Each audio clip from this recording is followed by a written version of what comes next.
भाइयों, बताने का मकसद ये है कि यहाँ पर अपने लोग ही अपने लोगों के दुश्मन हैं। और मैं तो कहूँगा कि पुर्तगाल आप ना आए। बालकनी जो है ना, ये लोग यहाँ पर ये सेपरेट रूम के नाम पर ये भी जो है वो रेंट पर दे रहे हैं। और हस्बैंड उनके काम पर जाते हैं और जो लेडी हैं वो थोड़ी सी बीमार रहती हैं, तो भाई वो अपनी खिदमत भी करवाना शुरू हो गई उनसे। जब भी आपका पुर्तगाल आना होता है तो आप खाली हाथ नहीं आएँ, आप अपने हाथ में हुनर साथ में लेकर आएँ। अस्सलाम वालेकुम, welcome back to my channel. अल्हम्दुलिल्लाह मैं बिल्कुल ठीक हूँ, खैरियत से हूँ। उम्मीद करता हूँ कि आप सब लोग भी खैरियत से होंगे, और जो खैरियत से नहीं हैं मैं दुआ करता हूँ अपने अल्लाह करीम से कि अल्लाह ताला आप पर अपना करम फरमाए। ख़ास तौर पर उन लोगों पर जो कि परदेश में हैं, जॉबलेस हैं, परेशान हैं। मेरा रब आप तमाम लोगों की परेशानियाँ दूर फरमाए। तो दोस्तों, आज की वीडियो है वो हमारे डेली टॉपिक से थोड़ी सी हटकर है, मगर इस वीडियो में भी आपको जो है वो अवेयरनेस हासिल होगी।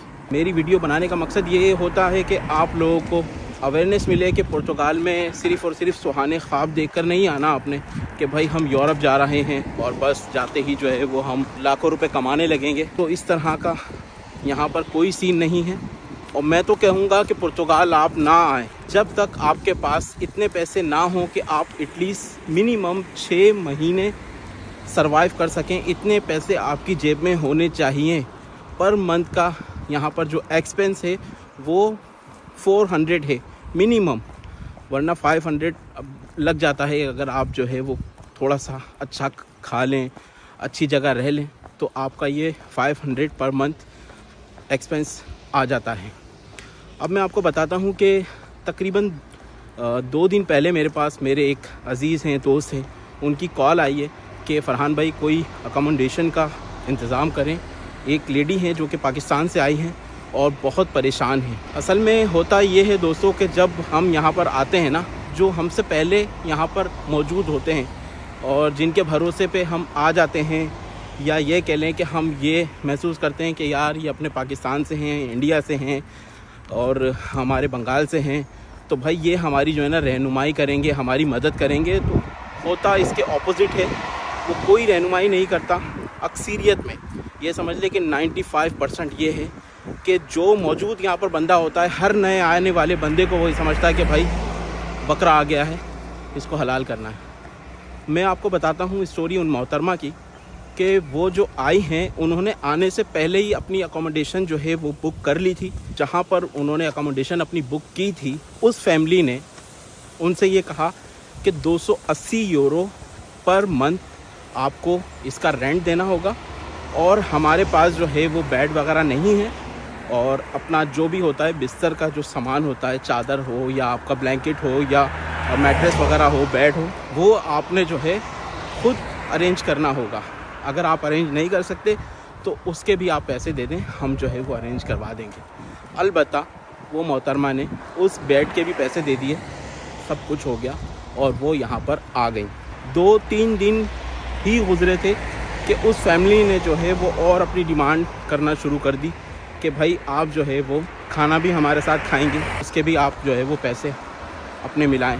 उन्होंने वो भी करना शुरू कर दिया। मगर आगे चल के ये हुआ है कि भाई उस फैमिली का जो है वो एक बच्चा भी है, और हस्बैंड उनके काम पर जाते हैं, और जो लेडी हैं वो थोड़ी सी बीमार रहती हैं, तो भाई वो अपनी खिदमत भी करवाना शुरू हो गई उनसे कि बर्तन धो दें, सफाई कर दें। तो वो मजबूर खातून तकरीबन कोई 15 दिन उन्होंने ये इस तरीके से किया। उसके बाद जो है वो तलाश उन्होंने की दूसरी अकोमोडेशन की, और वो वहाँ पर मूव हो गई। मगर जो कि उन्होंने 1 महीने का पहले रेंट एडवांस में दे दिया था, और जो बेड वगैरह के जो पैसे दिए थे वो उनको वापस नहीं मिले। फैमिली ने कहा कि भाई हम पैसे वापस नहीं देंगे, हमने बेड आपके लिए मंगवाया है, सारी चीज़ें आपके लिए मंगवाई हैं, तो हम पैसे वापस नहीं देंगे। उन मोहतरमा ने बोला कि चलो छोड़ो, मुझे आज़ादी तो मिल जाएगी, मैं दूसरी जगह शिफ्ट हो जाती हूँ। अच्छा जी, ये खातून जो है वो अब दूसरी जगह शिफ्ट हो गई हैं, और दूसरी वाली फैमिली जो है वो पहली वाली फैमिली से बड़ी चोर निकली है। वो इस तरीके से कि इनके पास सिर्फ़ और सिर्फ T1 अपार्टमेंट है। T1 अपार्टमेंट में सिर्फ़ और सिर्फ एक रूम होता है, एक ड्राइंग रूम होता है, एक ही टॉयलेट होता है, और कुछ भी नहीं होता इसके अंदर। इस फैमिली में ऑलरेडी 2 मियाँ बीवी हैं, और इनका एक लड़का है जो कि जवान है। 3 अफराद ये पहले से हैं, और इन्होंने ऑलरेडी एक खातून भी रखी हुई हैं और एक मर्द हजरात भी हैं जो कि इनके पास किराए पर रह रहे हैं। मज़ीद इन्होंने वो वाली खातून जो कि पाकिस्तान से आई हुई हैं उन्हें भी जो कह दिया कि भाई हमारे पास अकोमोडेशन अवेलेबल है, हम आपको सेपरेट रूम देंगे। तस्वीरों वगैरह में इनको दिखाया गया रूम और इनसे जो है वो पैसे ले लिए गए और इनको बुला लिया। ये मोहतरमा जब गई हैं तो इनको बताया गया कि अभी जो है ना वो ये खातून रह रही हैं, ये जो है 4-5 दिन बाद चली जाएंगी, तो आप यहाँ पर शिफ्ट हो जाएगा। फिल वक्त ये आपको जो बालकनी नज़र आ रही है, ये वाली बालकनी में आप जो है वो अपना सामान वगैरह रख दें। अच्छा, बालकनी यहाँ पर ये देख सकते हैं आप कि ये सेपरेट होती है। देखिए यहाँ पर जो ये आपको नज़र आ रही है बालकनी, ये एक सेपरेट तरह की होती है। इसमें ये शीशे लगे हुए हैं ये विंडो से, और यहाँ पर पर्दे लगा दिए जाएँ तो यहाँ पर ये वाला रूम भी जो है ना वो रेंट पर लोग देते हैं। इस तरह के फ्लैट्स जो होते हैं आप ये देख सकते हैं, इस तरह के फ्लैट्स होते हैं। यहाँ पर बालकनी जो है ना, ये लोग यहाँ पर ये सेपरेट रूम के नाम पर ये भी जो है वो रेंट पर दे रहे हैं। तो जनाब इन मोहतरमा को इस बालकनी में ठहरा दिया गया ये कहकर कि अभी जो है ये खातून चली जाएंगी जो ऑलरेडी रह रही हैं। 2-4 दिन में आप जब तक यहाँ पर अपना सामान रख लें और 2-4 दिन गुजारा कर लें। 2-4 दिन गुजर जाने के बाद भी जो है वो खातून नहीं गई हैं, मगर उन्होंने कहा कि अभी आप कहाँ जाओगी, दिलासे दिए कि आप कहाँ जाओगी, आपको यहाँ पर आज़ादी है, सेपरेट रूम मिला हुआ है, आपको यहाँ कोई तंगी नहीं है। थोड़ा सा दिलासा दिया उन्हें तो वो ठहर गई। 15-20 दिन गुजर जाने के बाद फिर इन्होंने अपना रंग दिखाना शुरू कर दिए कि भाई आप जो है वो थोड़ा सा काम करवा लिया करें घर का। मीठी छुरी जो होती है ना, मीठी छुरी, उस तरीके से कि काम करवा लिया करें घर का और थोड़ा सा हाथ बटा दें मेरी बेगम का।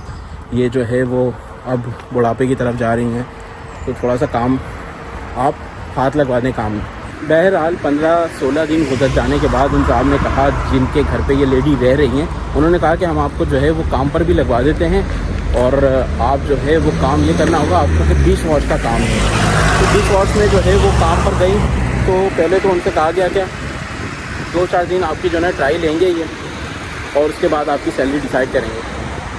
2-3 दिन जब वो गई हैं, काम उन्होंने ठीक तरीके से किया है तो उसके बाद जो है वो उन्हें उनका पत्रून 10 यूरो दे रहा है 10 घंटे काम करने के। कि भाई मैं जो है अभी आपको ये दे सकता हूँ, कोई कॉन्ट्रैक्ट नहीं है, कुछ भी नहीं है, सिर्फ और सिर्फ 10 यूरो पूरे दिन के, पूरे 10 घंटे काम करने के 10 यूरो कि अभी मैं आपको सिर्फ ये दे सकता हूँ और मैं देखूँगा आपके काम में इम्प्रूवमेंट आएगी तब जाके जो है मैं आपके पैसे बढ़ा दूँगा।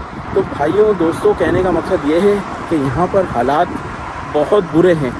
आप जो भी नए आने वाले लोग हैं उनसे मेरी ये गुजारिश है कि भाई सोच समझकर अपने घर से निकलें, फ़ैसला करें कि यहाँ पर मैं सर्वाइव कर सकता हूँ, सर्वाइव कर सकती हूँ अगर आसानी से, तब जाके आप ये फ़ैसला करें। वरना मैंने बहुत सारे लोगों को यहाँ पर ना होते हुए देखा है कि अपनी फैमिली को छोड़कर आते हैं, अपनी बहुत सारी प्रॉपर्टीज़ बेच कर आते हैं, मगर यहाँ पर ईज़िली सर्वाइव नहीं कर सकते हैं। बहुत सारी परेशानियों का सामना है यहाँ पर। तो फ़ैसला वो लें कि आपका आने वाला वक्त भी बर्बाद ना हो और आपके पैसे भी बर्बाद ना हो। तो भाइयों, बताने का मकसद ये है कि यहाँ पर अपने लोग ही अपने लोगों के दुश्मन हैं। जिसे हम कहते हैं ना कि ये देसी लोग हैं, ये हमारे अपने हैं। कोई पाकिस्तानी हमें नज़र आ जाता है तो हम कहते हैं कि ये अपना है हमारा। तो भाई अपने लोग ही अपने लोगों के दुश्मन हैं यहाँ पर। अगर आप किसी पोर्चुगीज़ कंपनी में काम करेंगे या किसी पोर्चुगीज़ के पास काम करेंगे, वो आपके साथ कभी भी कोई जुल्म नहीं करेगा। मगर यहाँ पर जो अपने लोग हैं वो ऐसा समझते हैं कि बस कोई आ गया है, हमारा ग़ुलाम आ गया है, कोई नौकर आ गया है बहुत बड़ा, और उसको जो है वो आप मसल दें, रगड़ दें। अक्सरियत लोगों की इसी तरह से है। तो भाइयों दोस्तों, जब भी आपका पुर्तगाल आना होता है तो आप खाली हाथ नहीं आएँ, आप अपने हाथ में हुनर साथ में लेकर आएँ। पहले भी मैं आपको ये बता चुका हूँ कि यहाँ पर जो है वो स्किल्ड वर्कर्स की थोड़ी सी कदर है बानिस्बत उनके जिनको कुछ नहीं आता। अगर इन मोहतरमा को काम आता ब्यूटी पार्लर का, फिर भी ये सर्वाइव कर सकती कि कहीं ना कहीं पर इनको अच्छी जॉब मिल जाती। अलबत्ता जो मुझसे हो सकता था मैंने इनकी अकोमोडेशन का जो है वो मसला हल करवा दिया है और मैं दुआ गो हूँ इनके लिए कि इनकी आने वाले मामलात आसान हों और इनकी परेशानियाँ दूर हों। थोड़ी सी परेशानियाँ हैं यहाँ पर। तो उम्मीद करता हूँ कि ये वीडियो आपको पसंद आई होगी। प्लीज़ आप चैनल को ज़रूर सब्सक्राइब करें। मिलते हैं अगली वीडियो में, तब तक के लिए बाय बाय।